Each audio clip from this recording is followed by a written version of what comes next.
guys, welcome back to my channel. Today we've got the Scarlet by Shelby Mahurin. I can't say that name. This is a book I got from Loot. This is their edition and I absolutely love the cover. It's completely like this anonymous red vampire-y vibe. Yes please. And then you go to like this deep kind of red spine.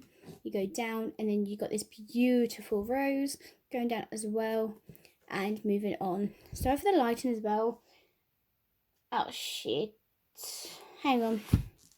Sorry about that, it started raining and I had my bedding out on the line. Ooh. Okay, so as I was saying, from the spine, this is the cover and here's the bag. You're doing it again, he said at last. I look away quickly. Doing what? Romanticizing nightmares. Like, Then we have our beautiful character here, and then you go to the back, and then you have this white, I'm about to say blonde then, this white character. Sorry, my brother's headboard fell on the floor. And then we take our beautiful cover off, and look at this hardback. Wait, maybe it's some light.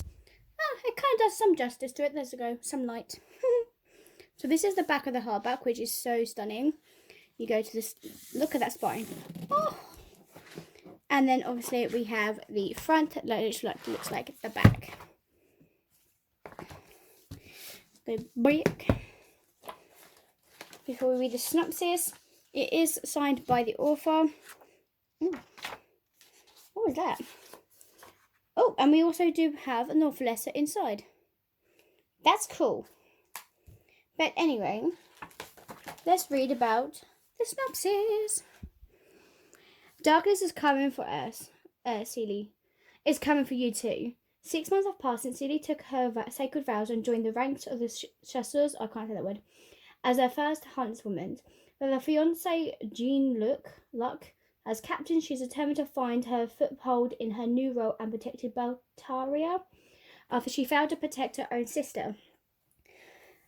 But whispers whispers from the past still haunts her, and a new evil is rising, leaving bodies in its wake, each one decorated with twin puncture wounds in their throats. Despite how her friends and fiancé have tried to shield Celia from the darkness, their magic and swords and even the light of the endless candles they provide cannot keep her safe from a monster that hides behind her beautiful words and sharp smiles. Now Celia must have a new reason to fear the dark, because something is coming for her. And the closer he gets, the more tempted Celia feels to give in to this dark hunger and her own. So I feel like this might be the same person that took her sister away, but I'm not going to say anything. So some might call it fleeing, some might call it hiding, but some might be wrong.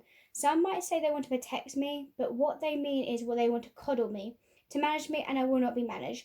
I will show all of them. So something's going to happen, and I love it.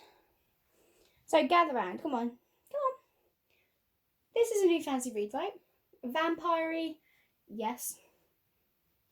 Fantasy, yes. I enjoyed the Serpent and Dove trilogy, which I've still got the Loot edition on my shelves. I believe that was for Loot. And then I really enjoyed this first book.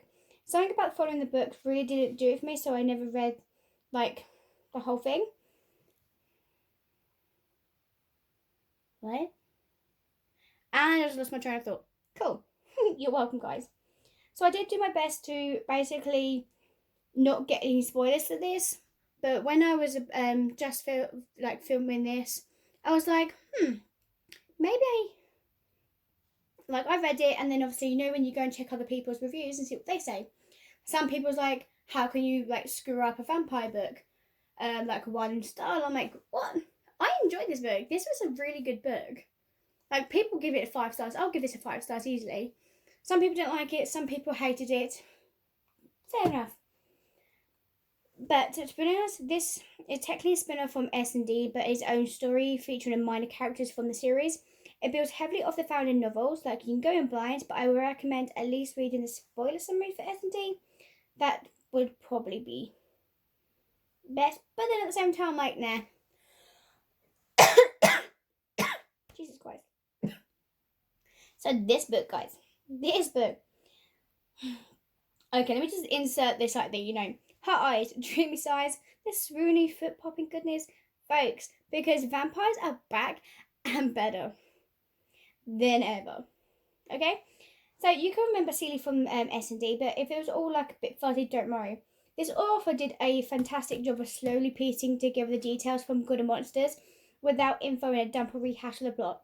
I'll be honest, I was a little lost during the like 20% of it, but once it had those details shown and like down, it was smooth sailing from the rest of the reading experience. Boom. I'd go yes. Right? So based on this book, that Celia has joined her Brotherhood of the Chasseurs as the first female inductee. So newly engaged and heading towards her life she's always dreamed of. Like, nothing could to stop her, but then obviously from her past she has her trauma about her sister. So that she has to keep enduring it in recent times.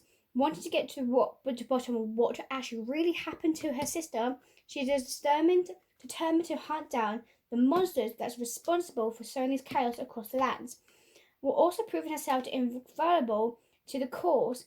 With all this going on, she is also wrestling with the fact that someone is treating her like she's fragile, even though she does not want to be treated like a fragile person. She wants to be this rough-ass, kick bitch like anything, okay? Do not treat women like completely different just because they look fragile. Trust me. Do not. Like, just don't.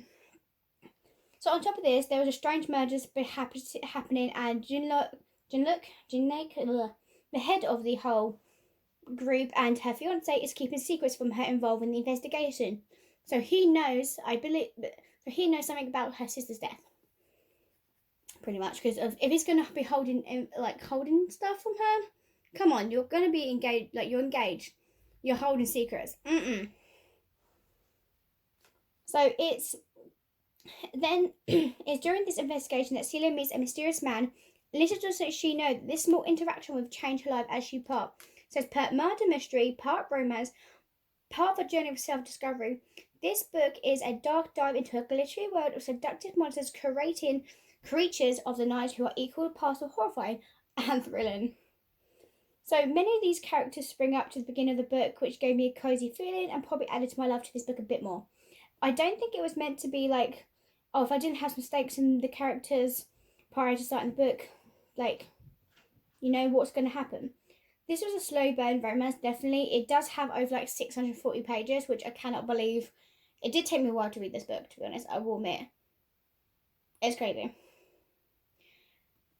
Just that. This pace of the romance felt perfectly paced for enemies to love story, and the thrilling murder mystery elements was so like, yes, I'm here. I banged my book down. I was like, yes, yes, yes, yes. Honestly, come on. Why did the cliffhanger just do me dirty like that? Come on, really? I will admit, I hate flipping cliffhangers. I hate them to the core because I find out like you get a book and you read it and you're like, that book doesn't come out to like next year or something, and you're like, bitch, please, why? No, I need like the book like now to find out what that happens. You can't do that. It's not fair.